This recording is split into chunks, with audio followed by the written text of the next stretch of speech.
Thank you, everyone, for joining us on a new episode of Channel Orange. I'm your host, OK the God, the deity, the mogul. I am here with Puffco Poppy, the legendary Puffco Poppy. What are we puffing on today? Today, we're puffing on some Zach's cake from Eden, some live rosin, you know. I think we had some Lucky Orchard here a second ago. Hey. Puffco Peak Pro, so, you know, getting prepared for this excellent podcast. Yes, I'm sure it was tasty. Pause. Okay, wow. I say the pause. We have assembled to talk some shit. Now, we're in the doldrums of content right now because X-Men 97 is gone for the moment. They'll be back. They say they'll return before next winter, which is pretty cool. You know what I'm saying? They're coming right back. Now you were saying that in the news, in the new comics, there is a Michigas. So, expound, please. So we're at the end of a golden age of X-Men comics. It's kind of ending like a wet fart at the end of the Krakoa era. It's not been a smooth landing, but it's been clearly like some editorial interference. It's been a very rushed ending with the X-Men, you know, headed to the MCU. This happens very commonly where the comics likes to go back to the status quo to try to entice the movie fans. Like Miss Marvel and shit. Yeah, and new people into an easy jumping off point to the comics. So they clearly had a hard editorial mandate to be like, hey, wrap this shit up immediately. And it's like, well, this storyline has 2 more years left, so you got 2 weeks to wrap. So things just ended very abruptly in the Krakoa era. It's very sloppy. Although Fall of the Houses X was, it had some moments. Storm being like the awesome savior of everyone, obviously. But a lot of plot holes too. Like Nimrod being like, Cyclops, the last X-Man left. It's no one else I could think who could stop me. It's like, Storm wasn't in your calculation, bro? She was like, that's not in your computer. All right, I don't know. But again, it feels like they had to create some plot holes to wrap things up quickly. And that's where we are. But more importantly, it's more of like some of the exit interviews from the people going out from the old era, kind of just being like, what are the mysteries that fans really had anticipated, and them just being like, we had no plans for that. We didn't know what we were going to do. It's like, damn, that's disappointing. You probably should have kept that to yourself. Partake. Yes. And then also, beyond that, the new editor-in-chief, Tom Brevoort, he's made some Brevoort, I don't know how to say his name, but had some comments that have been kind of troubling to the fan base. One talking about basically his description of Krakoa and how he talked about the era itself. Basically talking about how the mutants need to be brought back down to the real world. And it's like, that feels different when a black person hears that, because Krakoa is like an allegory for marginalized communities finally getting some shit for themselves and finally being up. So it feels weird for a white guy to be like, yeah, now for those uppity mutants need to get back to being hated and feared and being back in the real world. It just kind of rubs people the wrong way. What does grounded mean for mutants? That's hilarious. Yeah, it's like, why does their status quo have to be hated and feared and hunted and spit on while Spider-Man and the Thing are celebrated heroes? This is a rock man. Yeah. Why the fuck is he a celebrity? But he's part of the first family of cool people that they like. The X-Men have saved the world so many fucking times. I don't understand wanting to always go back to the status quo. Like, hey, we need to do another mutant genocide. So do you think there is going to be a logical way for them to insert the X-Men into the MCU? Because it seems like they're going to do a whole lot of hamstringing. They'll probably just do some multiverse kind of rewriting things. Secret Wars. If we're doing Secret Wars and stuff like that, that's the easy way to do that. They didn't run into the Eternals problem where they tried to explain away in the movie, like, we didn't help because we can't interfere. What? It's not even that. You just say the X-Men were in a separate universe, and then with the incursions, all the universes smashed together. You're going to get some version of Battle World. Once Battle World is undone, the universes you go back, you get. It's basically what happened in the comics. You can do that. I'd love to see Battle World. Yeah, that's a big part of Secret Wars. They're doing the Hickman Secret Wars. CGI, what's the big cuz name that run Battle World? I forgot his name. Dr. Doom? Or are you talking about the Beyonder, the original one? Modo. He runs Battle World. Battle World is from Secret Wars. That's Are you thinking of the Mojoverse? Mojoverse. Mojo World. X-Men, Wrong guy. My bad. But yeah. Moving on. Yeah, but the real actual controversy was Reverend made a specific comment talking about when someone asked him about the Wolverine, Jean Grey, Cyclops love throuple in the Krakoa era. And he basically said it didn't happen. He was like, it's not in the pages. I don't see it in the pages. So to me, it didn't happen. How the hell does anybody know it happened then if it didn't happen? Well, the fans brought out the receipts and brought up the pages. And there are lots of pages where it's more than heavily implied that I think people are going overboard. I don't think Logan and Scott are in that jump banging. And that's not each other. Yeah, but they are definitely sharing Jean. And Jean there's an open polyamorous thing there's an understanding. Jean popping. Yeah, Jean popping. Women empowerment to the finest. Let's just say they're very.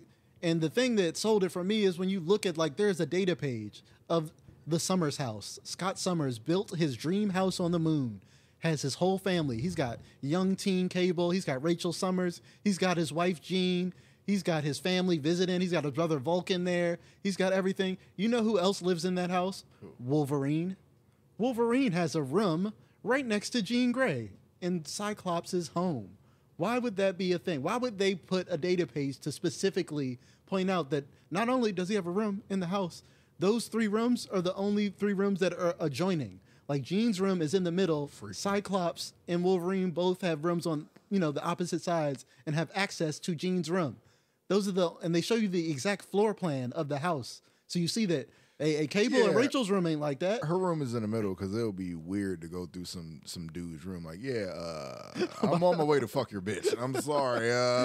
You want some juice or something? That's what I say. Smart floor plan. So it's they don't have to pass through each other. She is popping.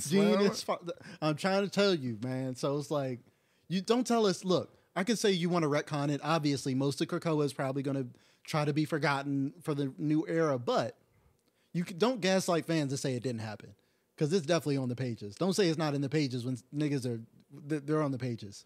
Yeah, I got the pages. I got the pages. I got the comics. So, and I don't like that regression for Wolverine mostly because I don't like simp Wolverine. I don't like Wolverine just being like, oh, I want your wife so bad, and she's just like, but I love Scott, and just doing that for 20 years. 20 years. I like this new character development for Wolverine where he's like, yeah, man, I get to smash Jean, bro. I get to just be open with it. Cyclops just say, what's up, bro? Yeah, man, I'm just out here. And you really get to explore him and Jean's relationship in a way you haven't before, where they're just a real couple and not him just pining for dude's wife. It's a good dynamic. And Scott has always been up. He's always got Emma on the side. He got his own stuff. Scott is also popping in his own way. Yeah. So, don't feel bad for Slim over there. He's doing all right. So I just don't like the regression.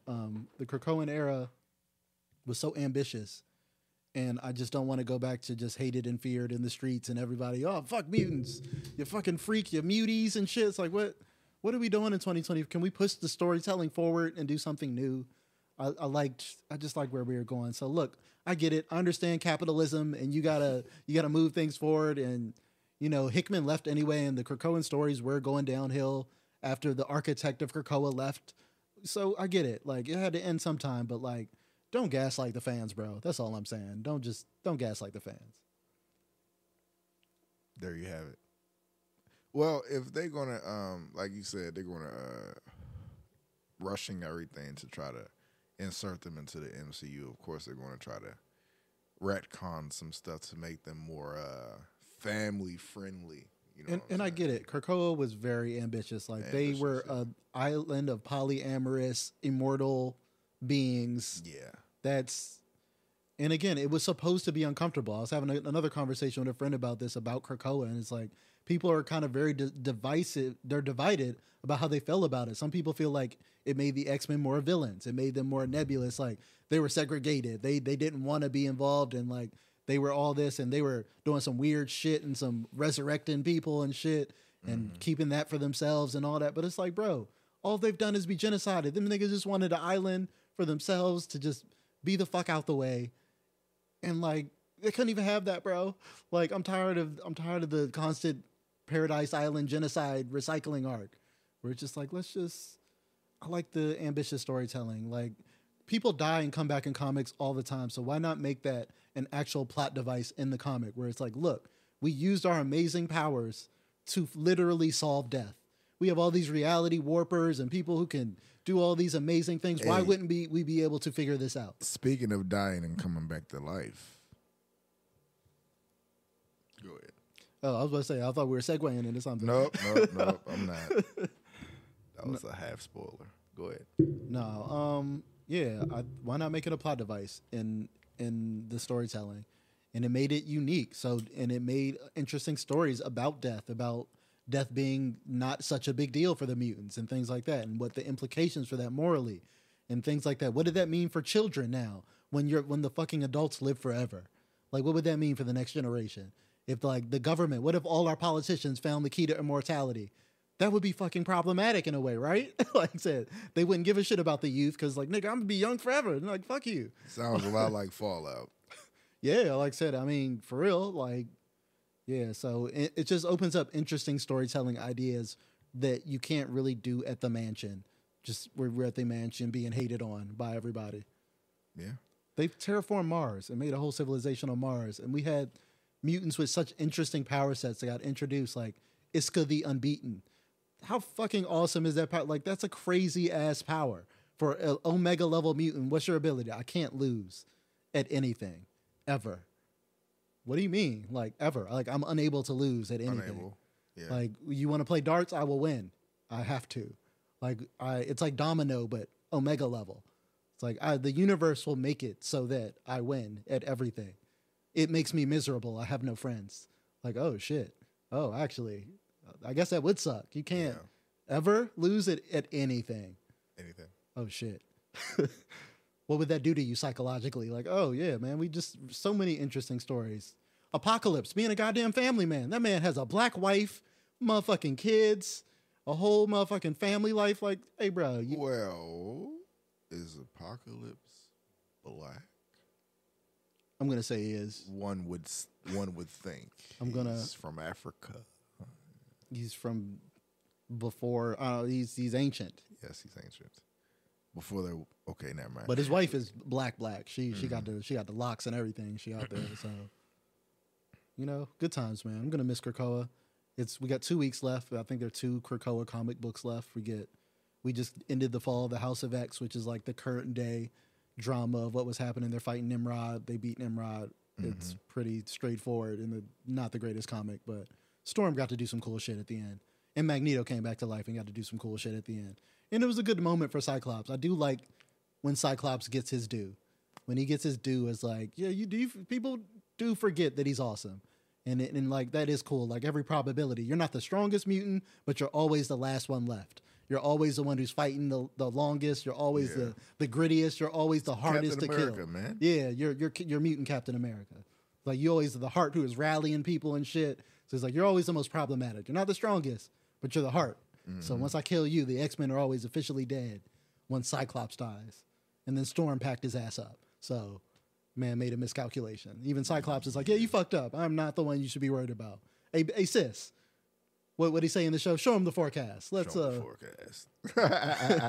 And then basically they're just waiting on Jean Grey to save them all. I think she just became the Phoenix again because of hope, and it's just like, okay, now we need some Phoenix to defeat Mr. Sinister, who's become a almighty, all-powerful dominion being outside of time and space itself. He's become like a god. So they're trying to beat Mr. Sinister, who's become a god that transcends time and space. Kind of cool. I love it. Like I said, cool concepts. It's just a rushed ending. And I'm going to miss it. Professor X has become a full-ass villain, too. It's very funny. He's just straight up like, good job, Cyclops. You saved everybody. I believed in you. Like, nigga, you did this. Like, yeah, I'm out. It's like, are you going to sacrifice yourself nobly? Like, nope. Nobody sees me. I'm out of here. It's like, bro, what? Like, justice, maybe later. I have more schemes. So it still trips me out how Professor X ain't Omega level. Like, that's crazy. Because Jean is stronger than him. Like, that's it. Jean can do everything he can do, but better. It's fucked up. Anyways, Moving on. Those are my X-Men rants for the day. Moving on, man. NBA playoffs. It was a beautiful game last night, a wonderful game last night. The Timberwolves versus the Mavericks, game 1 in the Western Conference Finals. Off rip. Anthony Edwards, you must not understand who Kyrie Irving is, first off. Because he called him out before the series started, said, look, I want Kyrie. I want to check Kyrie. Kyrie, I think he scored 25 points in the first quarter or some shit like that. No. He was like 25 points in the first half. So one would think that he took that personally. And the thing about it, you trying to check Kyrie, chasing him all around the goddamn court. He didn't have enough gas for the offensive end, leaving him with about, I want to say 19 points last night. And he was clearly gassed because I seen him mouth the words in like the second quarter, I'm tired of shit. And basically, that's how it went. You gotta be careful which tree you want to bark up on, especially Kyrie Irving, who's a professional scorer. Like, it's insane to just try to call him out. Leave that man alone. And leave Luka alone too, because it's the same thing on that side too. Don't try to be like, oh, I'm gonna check Luka now. I'm gonna strap. Ooh. Well, you gotta respect your elders. Respect your elders. Kyrie is it's Uncle Drew. A lot of people owe Kyrie a lot of apologies for a lot of things. It's Uncle Drew. That's all I'm saying. Bro, a lot of Kyrie slander that needs to be retracted. But yeah, great series. He was tired. You can see that man was gassed. His fucking health bar was blinking. My man was in that zone. He wasn't even driving. He wasn't even driving no more. He was done, bruh. But we're living in unprecedented times here. This is the first time in my lifetime that I've ever seen two white men be the best two players in the NBA. It's crazy. Luka's different. Luka's absolutely different. Like, Joker is also great, but like Luka is just absolutely different. When he is snapping and hitting those step backs, those clutch shots, when he just decides in the fourth, bro. Yeah, when he just decides when you need it. I just am going to just dominate in every single way offensively. Bruh, in the fourth quarter, when that nigga went on a 7-point run by himself, I think it was two layups and that step back, and then niggas called timeout. They was like, oh, Luka woke up. Yeah, you could tell he's like different. He woke up. He has a different swag. He moving different. It's like, oh, he's decided it's time to get disrespectful. It's time to just get filthy. You done. And some of those passes, bro, some of the just most beautiful passes, most accurate, perfect passes on these lobs and threading the needle to these shooters. Yeah. And it's just like, hey, yo. That nigga Daniel Gafford is just having the time of his life down there. All I gotta do is catch these goddamn lobs. This man went from the Wizards and Jordan Poole to this, living his best life. Good for you, Gaff. All I gotta do is play defense and catch these goddamn lobs. That's it. From the best passers in the world, Luka and Kyrie. And him and Lively, great 1-2 punch. You always just have a lob threat in there at all times. Such a great decision to get Gafford. And you would think that Minnesota would have got blown out with Ant not performing not like getting 30 or whatever, but they kept with him. It was a good game. Jaden McDaniels, shooting it well. Shot it well. He is. I mean, people. This is a hot take, but Jaden McDaniels is who everybody thinks Miles Bridges is.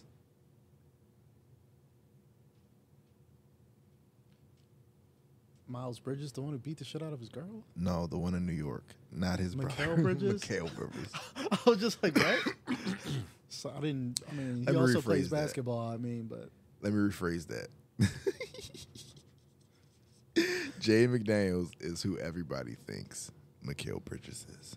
Nah, Mikal Bridges is way better offensively, but McDaniels is better defensively, though. That's my hot take. That is a hot take. That's a wrong take. My hot That's take. a bad take, but that's my hot take. He's We'll good see though. it. McDaniels is like that though. He's having a great postseason. He's really showing people that he deserves way more respect than he's gotten, especially if he continues to be more consistent as an offensive threat. He's better than McHale. He's better. He's better. Maybe. I don't. Do you think McHale would have kept them niggas in that game last night? I like Bridges. I think Bridges is good if he's like in a position of. I think he's a better scorer. Is he better than Bradley Beal? Yes. We're here to dance on the grave of Bradley Beal every chance we get. I don't know why. Yeah, I want to say I don't know why Bradley Beal was even brought into this, but Cause in the other Straight series bullets. we got the 6'10" Bradley Beal, as you call him. See, already there, know. that's a segue right there. See, come on, I got the you. most fraudulent series I've ever seen. Who get? I don't want to be rude. This is not a compelling series to me. This is like the intro to the finals. Like that, the Boston Celtics are just sleepwalking. Even if, you know what I'm saying, the game winner from Jaylen Brown, which was amazing. Great shot. Yeah. Great shot.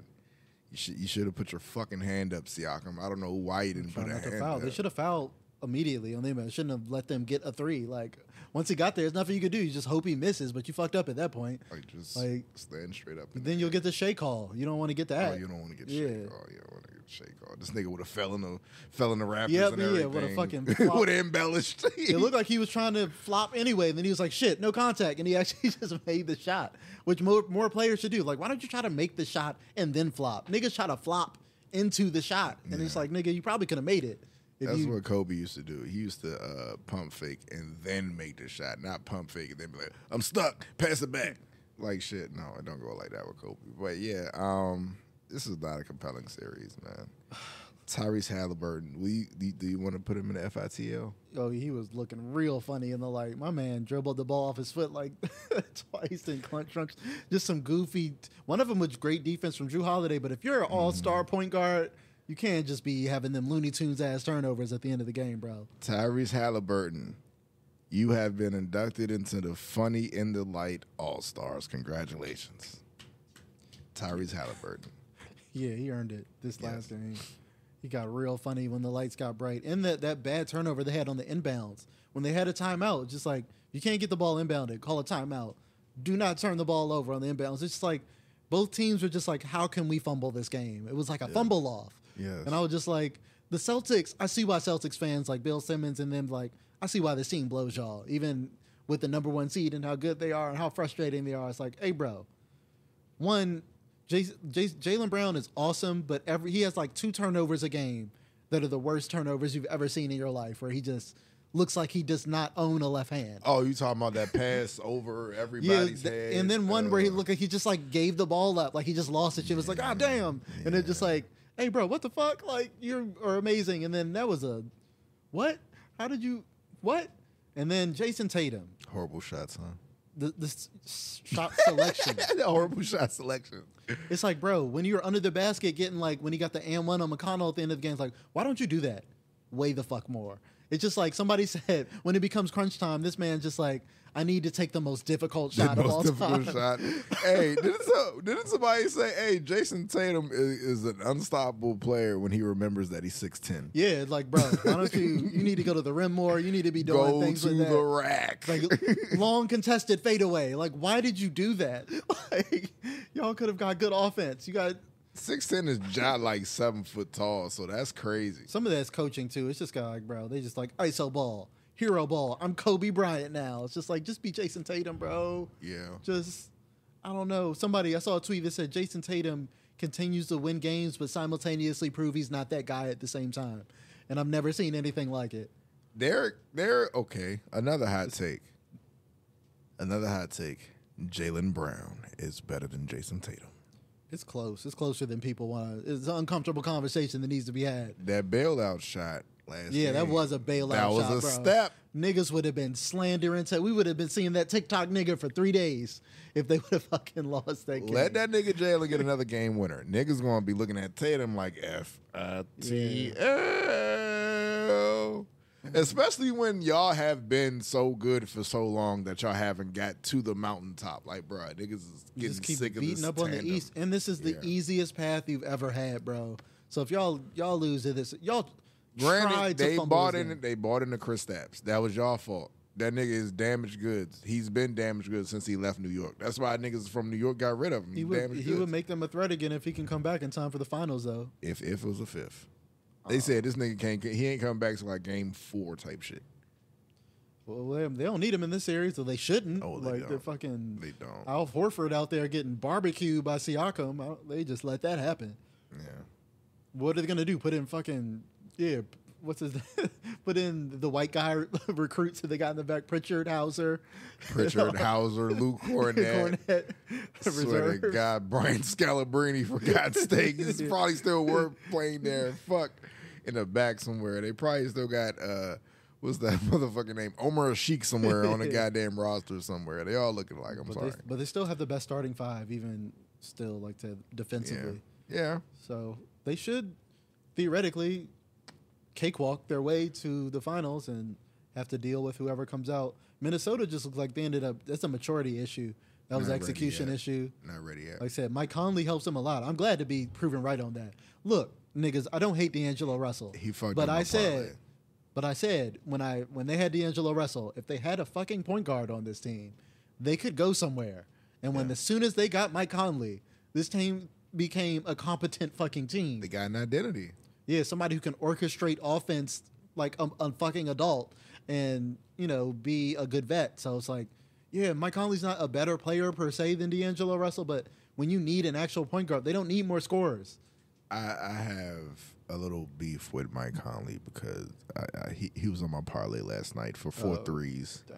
He only made like 1. Yeah, I don't know how you did that. 4. You had a lot of belief in that. I mean, when I look at a parlay, I go with, okay, what should happen? You know what I'm saying? They had Joan on there. Kyrie, 20 points. Easy money. Kyrie's going to 20. Kyrie, 25 points. Okay, did that too. Luka, 30 points. Okay, he's going to do that. Luka kind of scared me a little bit because he did turn up to the 4th. He scared me a little bit. And then, like, you know what I'm saying? You got some shit like Mike Conley, 4 threes. I'm like, bro, it's just 4. It's just 4.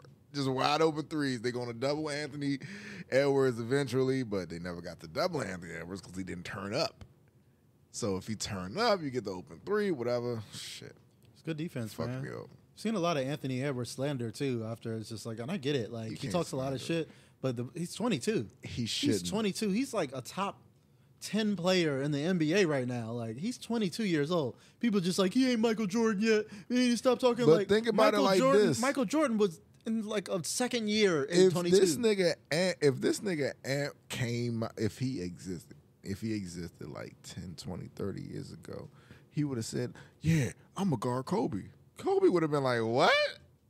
Kobe would have did that nigga dirty. He would have did him worse than Kyrie did. He would have took it way more personal than Kyrie did. Yeah, I mean, absolutely. Kobe would have had 75 points on that nigga. Yeah, Kobe would have tried to score 80. Like he would have did something dirty to him. So it's cool. It's cool to be competitive, but it's smart to just chill. You don't want to get nobody no added. He's 22. Yeah, that's the flaw with being 22 and being that that popping. You know what I'm saying? Like you hot, everybody. You get a little big for your britches sometimes. Sad thing got to get humbled by the elders. If they switch it to Simon now, it's going to look like he running from him, and that's fucked up. But you did it to yourself.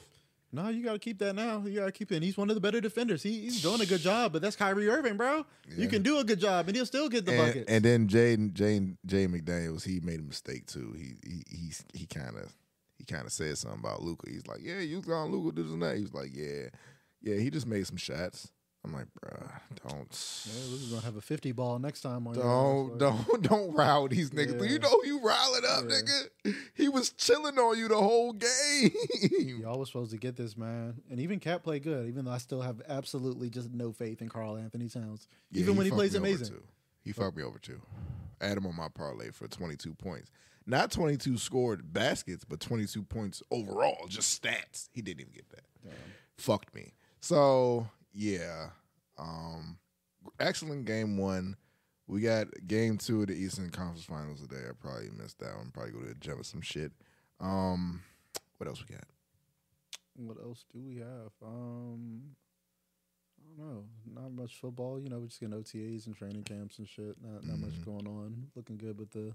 How do you feel about the Caitlin Clark? Oh yeah, that's Debacle. cool. Not even a debacle. That's what happens when you are the best player. Typically in leagues, you go to the worst team.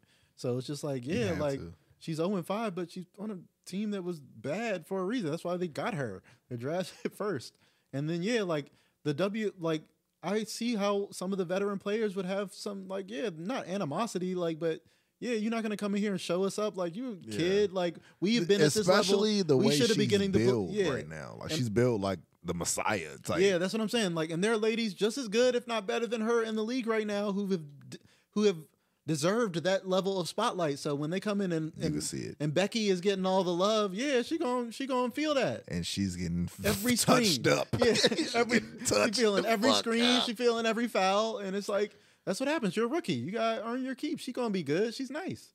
She's nice. She's still nice with it. But yeah, you're not gonna come in there and cook these grown ass women who are professionals who have been doing this. Like they've been hooping. Like women's basketball didn't just start with Caitlin Clark, and they're just reminding her that. Probably got turned up a little bit, but it ain't just start with her. Like yeah, she's not the first cold ass hooper that came out. She's just the first one that's getting this much hype. Yep.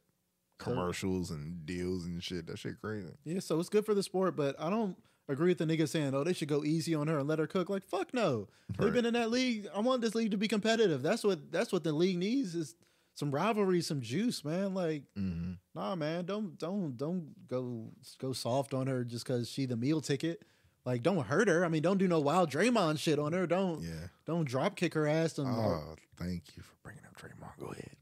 Yeah, no, that's all I'm saying. Like, don't OBOD with it. But all I've seen is some hard screens and some good tough fouls. Like, nothing. I ain't seen no wild flagrant shit. So it's just a welcome to the league for such a high profile player.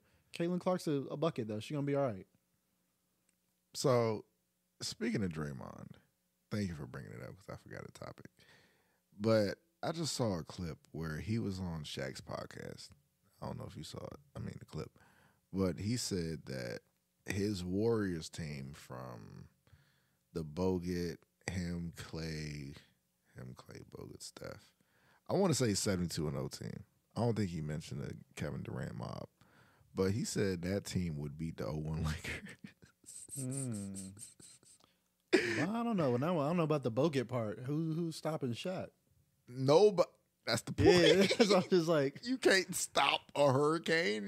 You just deal with it. It'd be close, but like I mean, so I think it goes 7. But I don't know if he's stopping Shaq with just Bogut, man. And then he was like, "Who gonna guard Kobe?" He was like, "Clay." Shaq looked at him crazy. Clay's your best chance. I mean, somebody got to get the assignment. Like somebody got to get his work. Yeah, like. Whoever it is going to get, like, you got to be on Kobe. So, Clay, that's the correct answer. Like, I've seen Clay get turned up by Kyrie. Like, come on, bro. Like, Clay in his prime is a great defender. Like, you think he could check prime Kobe? I don't think mostly anybody can check prime Kobe. What are you talking about, man? What kind of fucking landmine question was that? Like, I'm just saying, y'all can't stop these niggas. Y'all can't even figure out how to stop these niggas. Like, so it's a non-question of Draymond just being like confident, but y'all can't do nothing with it. Yeah, that's his team. He's supposed to say that, but that's crazy. Yeah, that's crazy talk. What's happening in Doctor Who, man? We had a good episode, like a really, really good episode last week, actually. Universally, seemingly liked episode. I really, really enjoyed Boom was the episode of Stephen Moffat, old showrunner, OG from some of my favorite years, the Matt Smith and Capaldi years. He is back to write Boom, and it's kind of a bottle episode and really simple premise. It's just the Doctor and Ruby end up on like a planet during like a war. He steps on a super fancy landmine, and the whole episode is like he can't move. If he moves even like a little bit, or it's like tied to his life signs too. So if he like gets worked up, heart rate and all that, he'll explode. And it's about him trying to figure out how the fuck to get off this mine. So it's like Ruby, and it's like, oh shit, you on a mine? Like what are we about to do? And it turns out like the mine, basically like Full Metal Alchemist nigga turns you into the bomb. So it like turns you chemically into a bomb, but that's a problem because he's a Time Lord. So they're just like, we don't give a fuck. He's just a guy on a bomb. Like he gonna blow up anyway. Fuck it. So when the soldiers come, they don't care. Just like, he stepped on the line. I don't know. What the fuck am I going to do about it? I can't help him now. He's about to blow up. But then he's just like, I'm a higher being. Like, I'm a paradox. Like, if I blow up, it's going to be way bigger than like a normal nigga blowing up. And they like do a scan. It's like, oh, he going to blow up half the planet. We should all, this is everyone's problem. We need to get this nigga off this mind. And that's like the whole premise of the episode. The doctor trying not to destroy half a planet because he stepped on a landmine. What episode count is this? This is the third episode of the season. If we don't count the Christmas special, it's kind of weird. Christmas special, I guess that's episode 1. So we had Church on Ruby Road, Space Babies, Devil's Court. So this will be 4.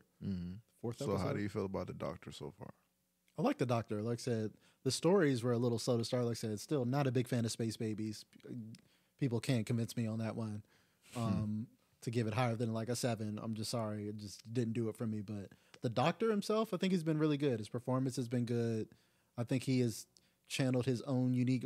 the way the best doctors do it, where they have their own unique vibe, but they also really channel the character. Like, like, oh, this is the doctor. He's saying all the shit the doctor would say. He's got all the... Like, when he steps on the landmine, he's like, go, Ruby, go see if somebody else needs help.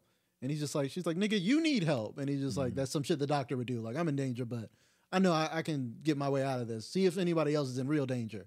And just some of the quotes he had about capitalism and faith, and some of the speeches, the epic speeches where he's like, the one that caught fire was like faith, the thing you need so you never have to keep thinking for yourself. So all the religious people are like, oh, damn, you're taking shots at us and shit. That's deep. But it's just like, I mean, yeah, but Doctor, he's done good. I think it's cool, but also, I don't know how... He doesn't have like a signature outfit, and that's kind of been a thing for a doctor, so I'm getting used to. I know he's trying to be a fashion icon, so every episode he's got like a way different fit, and it's kind of cool, but I also kind of like this. You're not feeling the drip? You ain't feeling it? The drip, the drip has been amazing. I'm just saying the switch over from episode to episode, I'm kind of used to the doctor having like a look for the season. Like just for that season, that's kind of like their look. Like David Tennant, different variations of the suit, like the skinny suit, the chucks. Yeah. Capaldi kind of evolved the look, like the first season, kind of like the long coat and stuff. So it's like even Eccleston had the trench. Yeah, he was just straight up. He had this short. Eccleston just had the black leather jacket, and that was just his jump. He was like, "I'm the simple doctor, no frills. I don't care about this shit. I just came out of a war. Fuck them colorful clothes. Like I killed millions of people." That was straight off the Time War doctor. He's like, "I don't give a fuck about none of this. I'm serious and angry." Like, all right, cool. But he's cool. I think he's done a really great job. I think we need to see a little bit more from the companion. Ruby I'm still a little, she's likable, but she's been more of a plot device than a companion. She's been very basic. And I know they want to go back to basics. They're even calling this season 1. So they want this to be as super accessible for new viewers. And she just seems like a very basic companion to me, though. Like, okay, just, I don't know what's making you more unique other than this is kind of a Clara thing where the season mystery revolves around you. So you're a companion, but you're also a plot device. And I know some people don't like that. I have to see just where it goes. I know how Russell T. Davies writes, and we'll get all our answers at the end. So it's all going to build up to something epic. And there's a cameo from this actress, this old lady who's been in every episode. And that has to mean something. Everyone's noticed it at this point. The actress name is Susan Twist. She's been in every episode as playing a different character, like a background. And everyone noticed just like, is that the same extra that was in the show last week? She's Stan Lee? Yeah, like, and then the third episode, it's like, wait, are they just reusing there's no way they're just reusing the same background actor so prominently in these just random roles in every episode. So there is going to be another ongoing mystery. It's like, who the fuck is this lady? Are you just gaslighting us and just giving this same just additional actor a role in every episode, but it's noticeable? Like, nah, something's going on, bro. This is why I love this show. You're putting these weird mysteries, and now you got the whole fan base speculating about an old lady who's been in the background every episode, but they haven't explained anything about her, and it's just like, what? And we know because the show's been so good with it, they're going to pay it off. Like, they don't do shit like this and not pay it off later and be like, this is going to be a thing. And they're going to be like, oh, remember that old lady? Boom, boom, boom, boom. And it's going to do some cool shit with it. So it's like, I have faith that the show is back in good hands because it's not sexism. I love Jodie Whittaker. I think she did her best. She did her damn best, but I ain't never jumped off the show except for that era of the Chibnall. It got so boring. Every episode was boring as hell. And I don't know how they let it get to that. It got a bigger budget, but just got terrible. So I'm just so glad we got our original showrunner back and we can just steer the show back. People say it's too woke. Just don't watch it then. We're good. Like, I'm tired of hearing that every week. It's so woke. Like, the show has literally just been like this forever since I've been watching it. Like, it's a goofy British kids show. I don't know what you want, bro. Like, I just don't know what you want. So, thank you for that on Doctor Who. They revealed the new James Gunn Superman. They revealed his new suit. The new suit just got revealed, and the internet is in an uproar. It's very polarizing. I mean, at this point, damned if you do, damned if you don't. Yeah, People don't have shit to say. You know what I'm saying? But in my opinion, I like the Man of Steel suit better because it was more modern and more streamlined than the. You don't like the trunks on the outside? You don't like the red undies, man? Never understood that. Never understood it. In all my years. You a freaky ass superhero if you got trunks on the outside. Can you imagine you get in a car accident and a nigga pull up with trunks on the outside?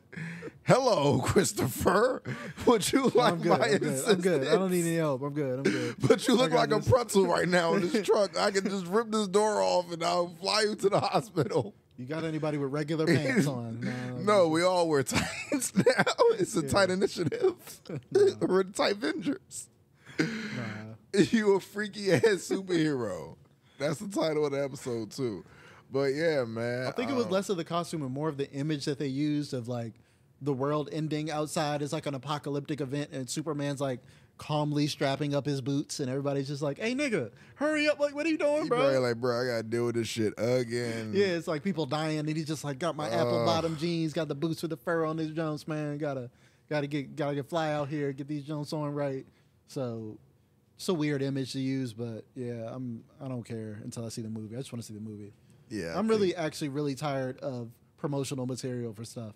I think we've gone overboard now of a culture of like trailer breakdowns and promotional images and previews. Now we get whole scenes from shows before they drop. Like, hey, this episode comes out tonight. Here's a 3 minutes of it. And it's just like that. Why are you showing me that? I'm about to watch it. They did that for X-Men 97. I'm like, bro, I don't want to watch it. They do that for like all the shows now. It's like, here's a full scene to get you like, I don't want, yeah, like, I can wait. I don't want to watch part of the show before the show. Like, I'm tired of promotional stuff. It's gone overboard. Even the new rock stars, I love that channel, and they do the trailer breakdowns and stuff. But sometimes, like, here's a 45-minute breakdown of this trailer. Like, good God, like what? Yeah, what? You get really deep. And it's just speculation, and it's reaching, and they're really like, deep. They're reaching for content. Like, maybe this could mean, and they're just this number 77 was for a comic book that came out in 1977. Maybe, I don't know. And just like, all right, bro, you guys are reaching now. Like, this is, I'm tired of. Let's calm down on the previews and shit. I don't even want to watch previews outside of a movie theater. Like, if I'm in the theater, I'll rock with those previews, but shit. I'm not looking for... Mad Max came out today. Yeah, I'm going to catch that this weekend. Fuck. That's a must. Yeah, Mad Max came out today, yeah. But yeah, oh, before we leave, we got to talk about... They announced a showrunner for the MCU Vision show. That's still coming out. Whoever fucking remembers that Vision flew off in WandaVision and ain't nobody seen him since. So yeah, that show has a showrunner. We still waiting on the Blade movie. That ain't never coming out, bro. In production hell, production limbo as it were. It's probably in Tartarus. Agatha All Along, the show. I mean, shit. I forgot to tell you, they changed the title too, so I don't gotta remember it. Ironheart is coming out. Armor Wars is not coming out. Thunderbolts comes out next year. Yeah. I'm not excited for anything you just said. But Deadpool, I'm excited for Deadpool. I'm cautiously super excited. You're excited. You're excited. If it sucks, I'm really gonna. It's not gonna be gonna over. suck. It's gonna be over for the Deadpool MCU, bro. movies don't suck. They have never sucked. They're not. It's not been a bad one yet, but they don't suck. This one's got the weight of trying to revive the entire MCU. Yeah, I don't think it's gonna suck. I think it's gonna be dope, man. I think it's gonna be dope. Yeah. It's gonna be a silly cameo movie. I'm down, I guess, but I don't. Why do we need an Agatha Harkness show? Why are we doing this? Why are we doing this? Why? No, somebody answer me. Who asked for it? Who the fuck asked for it? Who the fuck asked for this? Why? Who wants? Why? Tell him that it's for the money. Why? Vision? Why? Are we do we need a Vision spinoff show? Do we? Do we fucking need this? No, we don't. Or are we getting a Wonder Man show? Are we? Oh, I'm interested in Wonder Man. I like Wonder Man. We're scraping the bottom of the barrel, man. They're running out of characters, but They're not. They're just not doing the interesting one. We've been waiting on the X-Men movie for this entire time. yeah, and they never got back to Shang-Chi. You know? Yeah, they made a halfway decent movie and Yeah, just like we'll just never not see that gonna guy get back again. to that. But you know, I got faith in Marvel, man. They learn from their mistakes. Everybody shit on them for how trash they've been. So all they got to do is, you know, put out the hits, and they have the capability to do it. Now, if they have shown they have the capability to do it, so I have faith in them doing it. I watched Echo. I'm done. I watched Echo. I watched Moon Knight. I watched She-Hulk. You ain't gonna do that to Moon Knight. You ain't gonna do that. It's to in Moon that. Knight. It's Moon not Knight bad. is not as bad as Echo. It's in the same Echo is tier. unwatchable after the first episode. They're both bad. Echo, but Moon Knight is not that bad, Moon bro. Knight it's bad. Bruh, they introduced Hulk's son at the end of a goddamn That's also bad. series. I said She-Hulk. That didn't get off unscathed. Bruh, you think Secret Moon Invasion Knight too? is Yeah, as Secret bad Invasion as is Secret terrible. Invasion? Secret Invasion was the most boring. Secret Invasion Adaptation. was the worst television series. It was the worst one. Echo or Secret Invasion. Okay, Echo might be the worst. 'Cause Yeah, I actually saved through Secret Invasion, but Echo. They're both Secret Invasion might be the worst. It might be the worst. I don't know, man. They're both horrible. They're horrendous. I didn't make it through Echo. Moon Knight's down. Man, Moon Knight's bad. It's She-Hulk. It's not All four as of them Jones are bad. bad. It's not as bad as the rest. Because Moon Knight even got my hopes up. That joint looked like it was going to be good at first, and then it just like this went nowhere. Then he had This kaiju went and nowhere. shit. What the hell? A giant alligator at the end, like, oh, whoa, what are we And they doing? cut away from everything interesting. We're gonna cut the budget. We spent all our money on Oscar Isaac, and now we can't show you Moon Knight fight anybody. Oscar Isaac and Oh yeah, Ethan Hawke. Ethan Hawke, yeah. So we blew our budget on the actor, so we're gonna have them just cut away through every fight scene. Okay, if you did that a few times, I'd be with it. But the final battle, my G, we don't get to see a final battle. It's just like, yeah, a lot of cool stuff happened off screen. Vibes. Off screen would have been cool to see that, right? Yes. Yeah. Throw Moon Knight in the category. She-Hulk, they were unhinged for trying to do that with that CGI. It's like, maybe you shouldn't do this if you don't have the technology to do this. I didn't mind the structure of the show just being an unserious kind of sitcom comedy kind of thing, but CGI was bad. Just distractingly so. Like, I don't know why you guys attempted this. Yeah, we're talking about the worst. Secret Invasion. That shit was boring as fuck. God damn, that was boring. It was boring. It was inconsequential. It didn't do anything. Yeah. It made no sense. It had plot holes. They asked the nigga who made the show, when did Rhodey get switched? They're basically like, I don't know, nigga. Like, do you guys not know? Do you care? Nobody What the knows. fuck?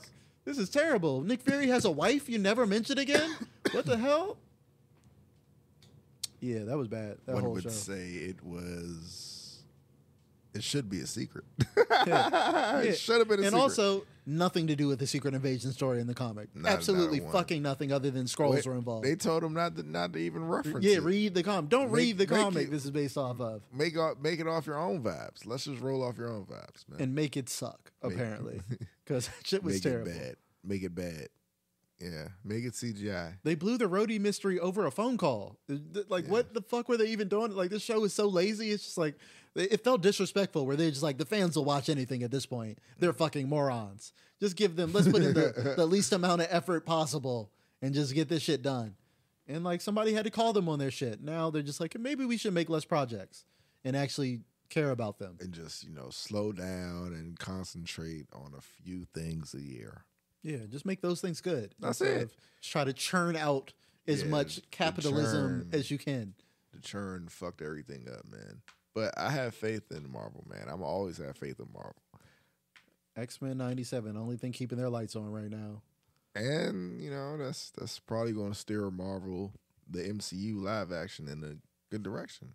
That thing. Yeah. Well, like I said, they're making Invincible look bad for sure. The animation quality on X-Men 97 and also how soon they plan to come back is going to definitely dunk on Invincible. Yeah. Invincible making the excuse the animation takes so long. We have this man, you guys gotta hurry up. I love Invincible, but you guys gotta make this faster. Too much red tape over there, man. Here's 4 episodes. Now we're gonna take a 4 months break. What? Why would you? And then be back with 4 more. And then we're going to be gone for a year. Like a year, at least a full calendar year, and probably more. Tripping. It's it shouldn't take this long when the animation on the show not super impressive most of the time. Mm-hmm. So, yeah. My side tangent there on animation, but not particularly excited or happy with anything Marvel's done lately. Other than X-Men 97, excellent, loved it. But Deadpool is coming out in a few months. Everybody, catch the new Deadpool 3. Oh, and Venom's coming out too. Get excited. Venom what? Get excited. They're making another Venom movie? Are you fucking kidding me? Yeah, they are. They actually returning money on these Venom movies, man. So hey, they gonna keep putting them out. Or you want a goddamn Craven movie with that? Yeah, that's what I was like. Is that still coming out too? I don't know. Oh my God, Sony!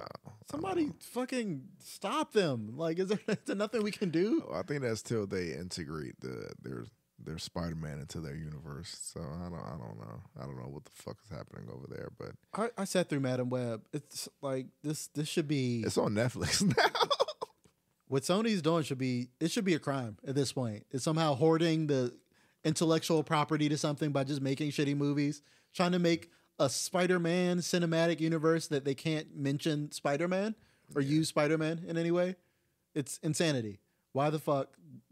Madam Web was literally the worst big budget film I've ever seen. Like a big major, it looks like it shouldn't have gotten past the first quality control screening. Where someone's like, oh man, let's see if this is any good. Oh, this is terrible. This should have gotten what the Batgirl movie got. They should have just been let's just put this in a garbage can. The file. Burn the file forever. Yeah. This didn't happen. Sorry, guys. Let's never happened. Let's just cut our losses here. Tax write-off. So, yeah, we need to do better. We need to do better, studios, and put some care. Look at how X-Men 97 was good because you tell the writers gave a fuck about it. There was heart. Yeah. People gave a shit about the care and the writing of these characters. How about you do more of that? I hope they just take the right lessons, because most of the time, corporations take the wrong lessons from something, where it's just like, oh, nostalgia is what people want. Let's just do a bunch of nostalgia shows and not take the lesson that this show is only good because the writing was so good. It's not because it was a nostalgia brand that you brought back to, from the dead. Please don't go overboard on that. Just give us shows with good writing. This could have been any show about the X-Men, but it's great writing. It's about the writing. And I hope that's the lesson they take away from it, and not they want more nostalgia. Let's go back to old ideas and shit, which is the lesson they'll probably take away from it. Mm-hmm. But I hope to be wrong. So CJ is super excited about MCU so far. He's jumping out of the chair with excitement and joy. And that's where we'll leave you today on Channel Orange. I've been your host, LK. I've been here with Puffco.